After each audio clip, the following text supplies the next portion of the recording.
S T P Sindh ترقی پسند party vice chairman Altaf Jaskani کے قتل کیس میں نامزد مکھ جوابدار گرفتار نہ ہونے پر سندھ بھر کی طرح ضلع سجاول میں ایس ٹی پی صدر عبدالغنی ملا کی سربراہی میں پرامن ریلی نکالی گئی جو مین بازار سے ہوتی ہوئی بس اسٹاپ پہنچی۔ ریلی کو ضلع صدر عبدالغنی ملا عنایت میمن اور مختلف کارکن اور عہدیداروں نے خطاب کیا اور الطاف جسکانی کے قاتل کو جلد سے جلد گرفتار کرنے کا مطالبہ کیا گیا۔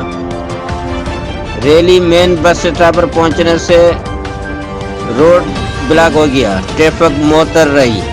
ریلی کی وجہ سے روڈ کے بلاک ہونے کی صورت میں مین بس اسٹاپ پر روڈ کے دونوں طرف سے گاڑیوں کی لمبی لائنیں لگ گئی۔